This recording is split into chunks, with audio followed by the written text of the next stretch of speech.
True, we all have a savage, a god, an animal inside of us.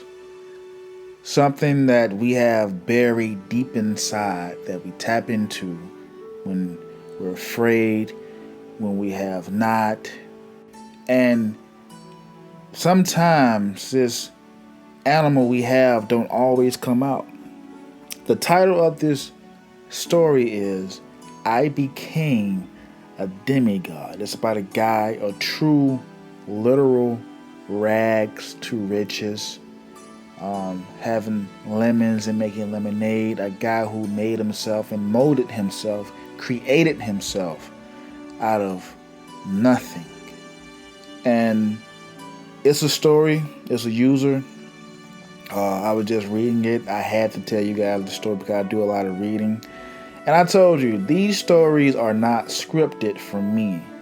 Most of the time when I do read, I still try to put my own spin on it to make it as authentic as possible.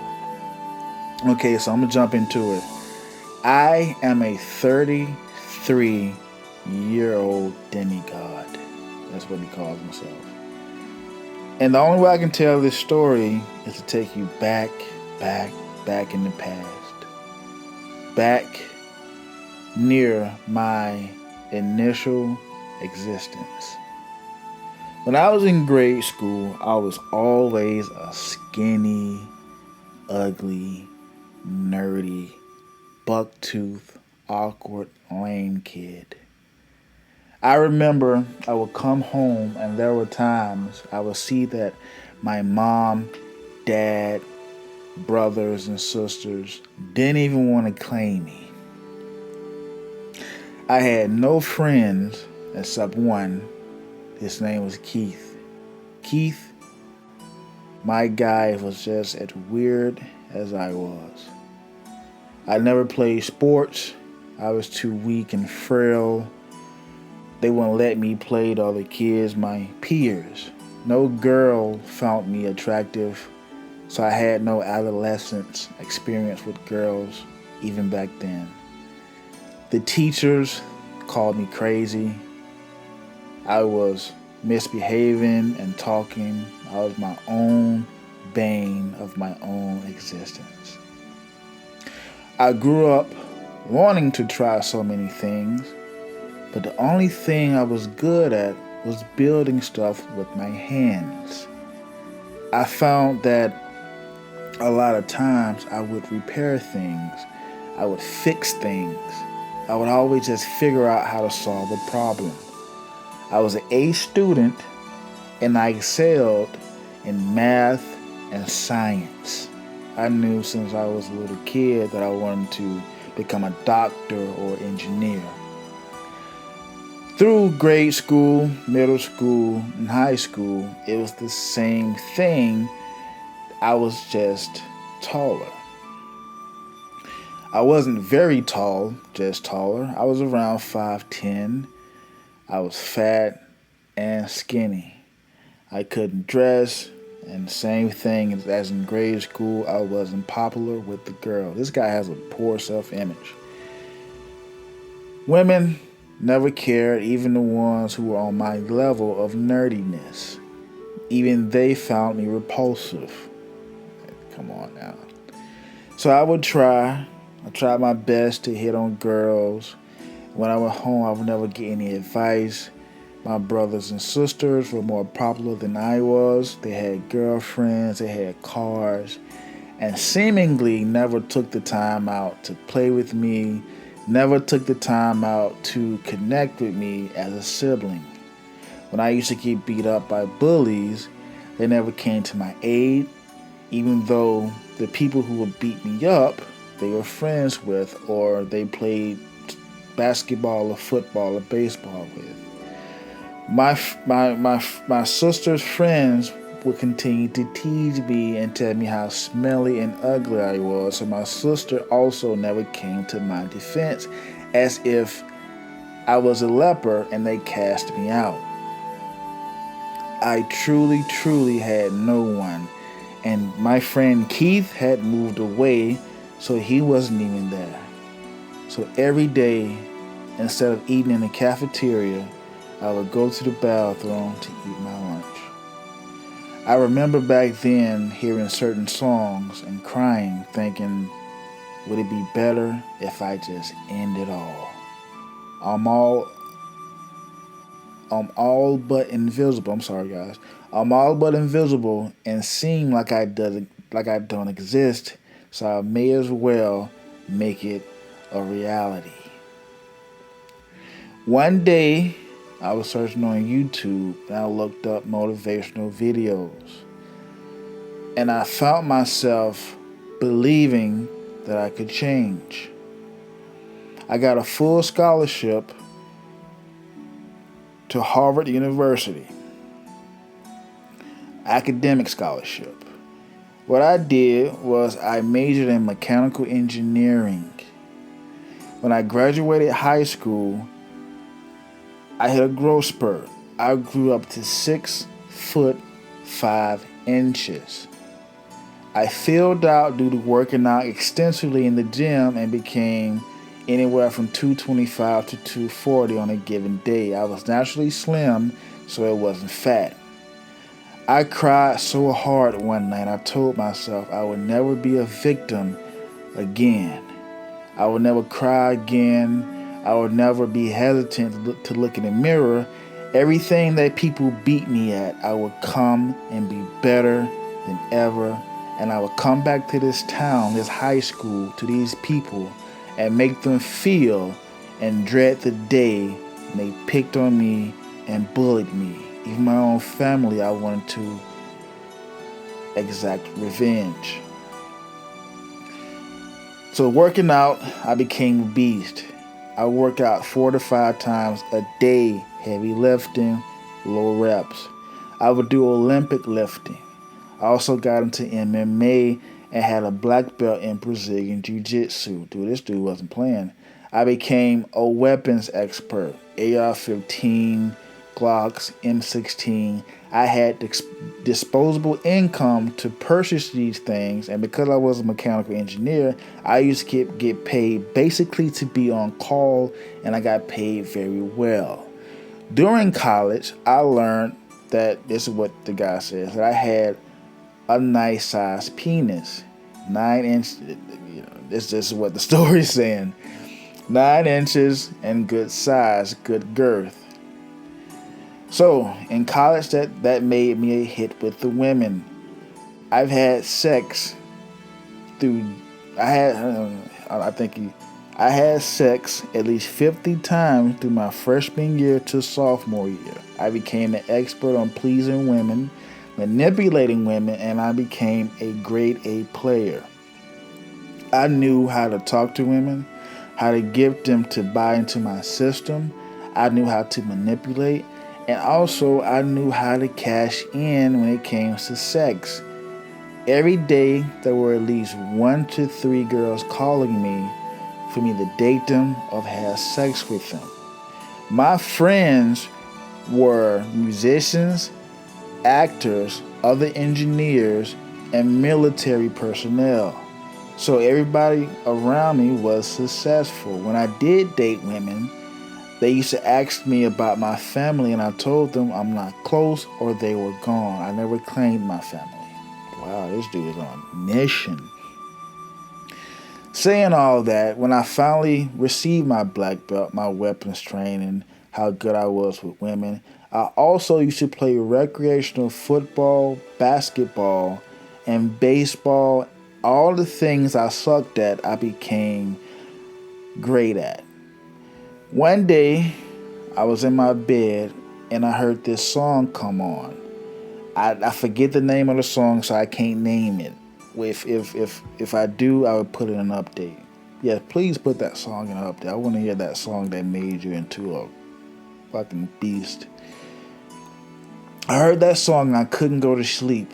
I was anticipating going back to my old town, my old high school, and my old childhood home to enact my mission.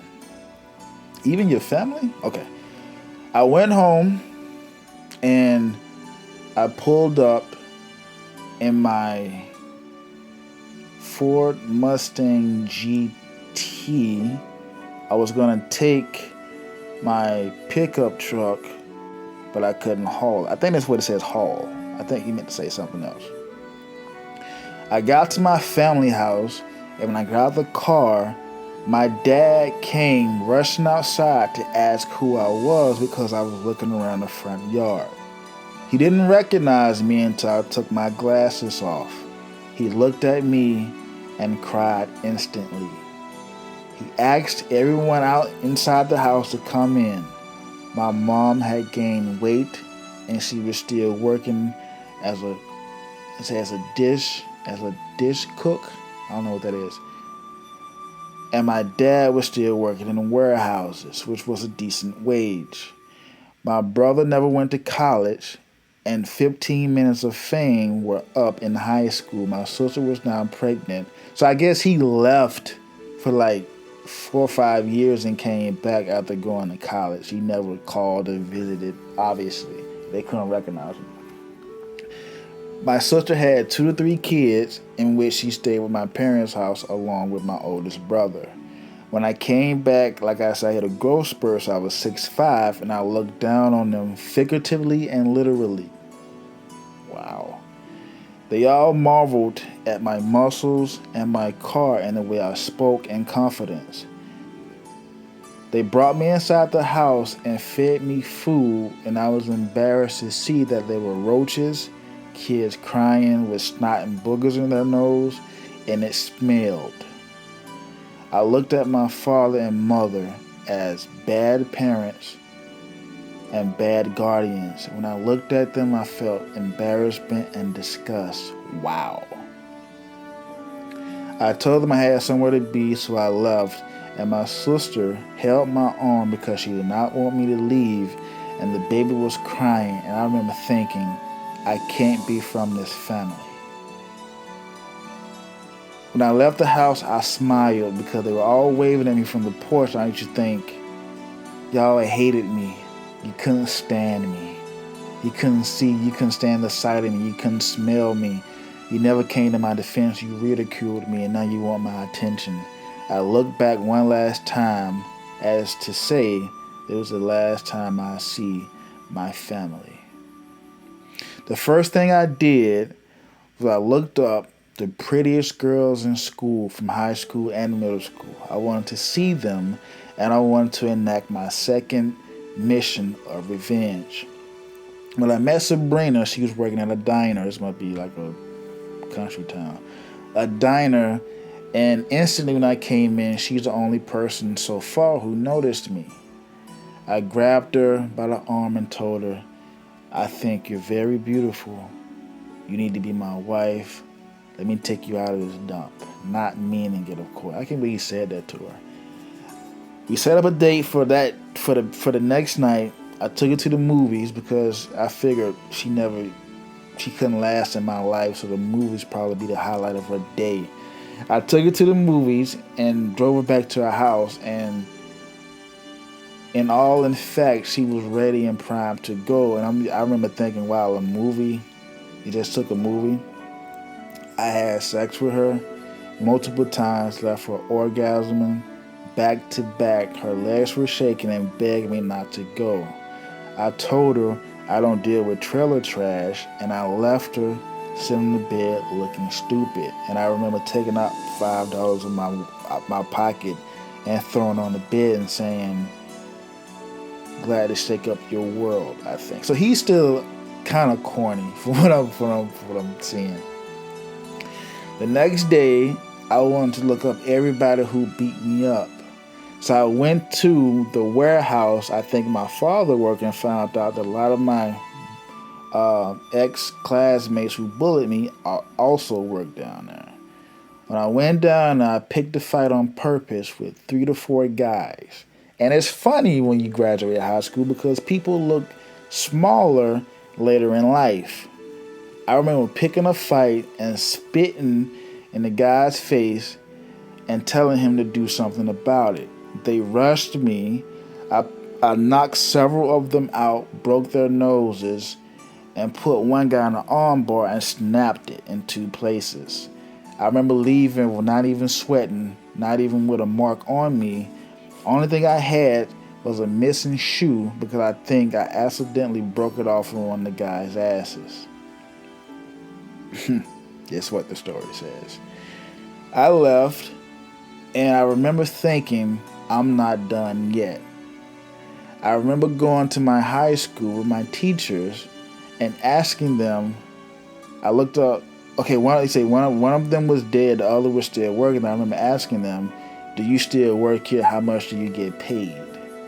He said I pulled out what they made in a year and threw it at him and told her to keep the tip.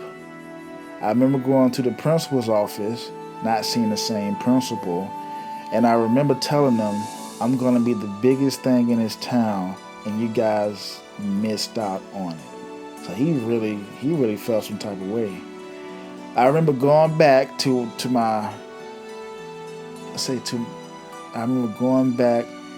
my current residence, that was out of state, and meeting up with a girl that was worthy of my time to date.